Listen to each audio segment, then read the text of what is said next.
रुक करेंगे अगली बड़ी खबर का। मिडिल ईस्ट में युद्ध से सीएनजी रसोई गैस पर संकट, कतर ने बंद किया गैस प्रोडक्शन। तो वैश्विक एलएनजी आपूर्ति में 40% तक की कमी।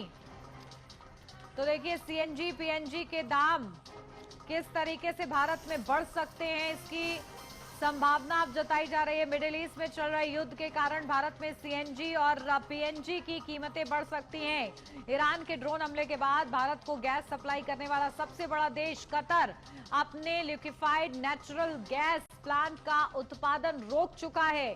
तो कतर एनर्जी के मुताबिक ईरान ने कतर के रास लफान और मैसाइद इंडस्ट्रियल सिटी स्थित प्लांट पर ड्रोन से हमला किया था। सुरक्षा कारणों से कंपनी ने एलएनजी का प्रोडक्शन फिलहाल रोक दिया है। इससे भारत आने वाले जहाजों की आवाजाही रुक गई है और घरेलू बाजार में गैस की सप्लाई में 40% तक की बढ़ी कटौती की गई है। भारत अपनी जरूरत की 40% एलएनजी यानी करीब 2.7 करोड़ टन सालाना कतर से ही आयात करता है। तो विदेश से आने वाली एलएनजी को गैस में बदलकर ही सीएनजी और पीएनजी सप्लाई की जाती है और इसकी सप्लाई रुकने से सिटी गैस कंपनियों ने चेतावनी दी है कि अगर हालात जल्द नहीं सुधरे तो सीएनजी और पीएनजी के दाम बढ़ सकते हैं। चलिए विदेश मामलों की जानकार मल्लिका पांडे जी हमारे साथ जुड़ गए हैं, इस पर उनसे जानकारी लेते हैं, समझने का प्रयास कि आखिर भारत का इस पर क्या असर मल्लिका पांडे जी आपको नजर आ रहा है। सीएनजी और पीएनजी के दाम बढ़ सकते हैं, कतर ने जिस तरीके से प्रोडक्शन रोका है, क्या इसका इम्पैक्ट हो सकता है?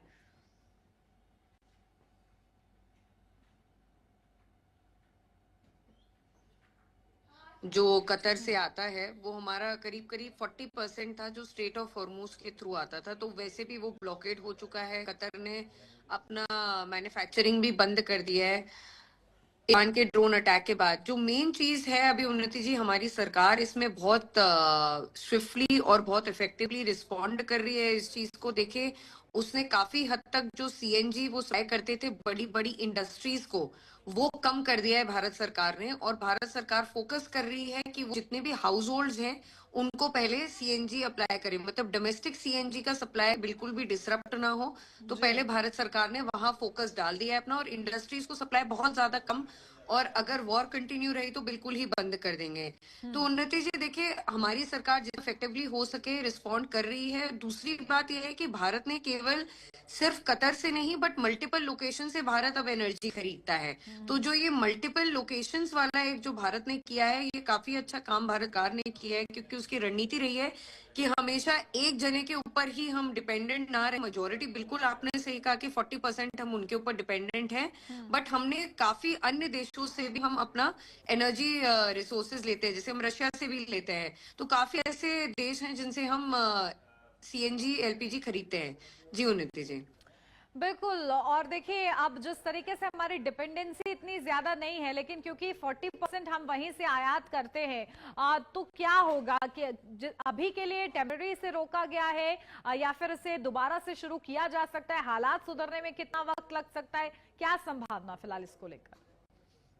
देखिए उन्नति जी, हालात सुधरने का अभी ये तो ईरान और इजराइल की वॉर, जो पेंटागन से भी हमने देखा ऑफिशियल्स का स्टेटमेंट आ रहा है, तो 2 से 6 हफ्ते के बीच में अनुमान लगाया जा रहा है।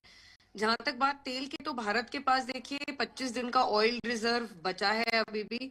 भारत 25 दिन तक शॉक अब्सॉर्ब कर सकता है। तेल में महंगाई बिल्कुल नहीं बढ़ेगी। वैसे ही सीएनजी और एलपीजी का भी अगर देखें तो लगभग लगभग सेम ही हम देख रहे हैं कि 2 से 6 हफ्ते तक भारत अब्सॉर्ब कर सकता है, रिजर्व में भारत के पास है। उसके बाद अगर ये एक महीने के बाद ये वॉर खिंचती है तो उन्नति जी, ये भारत के लिए नहीं बल्कि ग्लोबल क्राइसिस है। भारत अभी भी काफी ज्यादा प्रिपेयर्ड मुझे लगता है कि अब्सॉर्ब करने के लिए तैयार है, बट और कंट्रीज जो छोटे छोटे देश हैं उनके लिए और ज्यादा दिक्कतें आने वाली हैं इसमें। बिल्कुल। और ये जो सप्लाई चेन है इफेक्ट होगी तो क्या ऑप्शंस अन्य देशों के पास रहेंगे? देखिए उन्नति जी, अलग अलग देशों के पास रशिया एक बहुत बड़ा ऑप्शन है जिसके पास एनर्जी है। लैटिन अमेरिका है। कॉस्ट देखिए उनसे बढ़ जाएगी, क्योंकि इंपोर्ट की कॉस्ट डेफिनेटली बढ़ जाएगी लैटिन अमेरिका के देशों से। तो रशिया एक बहुत बड़ा ऑप्शन है भारत के लिए, जहां से भारत एनर्जी ऑलरेडी खरीदता हुआ आया है, तेल भी खरीदता हुआ है। तो रशिया के साथ हम और इंक्रीज करेंगे। देखिए भारत की जो स्ट्रैटेजी रही है वो अपने लोगों के लिए, अपने डोमेस्टिक लोगों के लिए जो उनके हित में होगा वही भारत करेगा। तो भारत किसी मनमानी जैसे यूएस आंख दिखाएगा या कोई और अन्य देश हमें आंख दिखाएगा जब हम रशिया से खरीदेंगे, तो जी। भारत उसकी किसी की बात नहीं मानेगा। डोमेस्टिक है, उसके हितों को भारत सबसे आगे रखेगा। बिल्कुल बिल्कुल, देखना होगा कि आखिर आगे क्या होता है। बहुत शुक्रिया मल्लिका पांडे जी हमारे साथ जुड़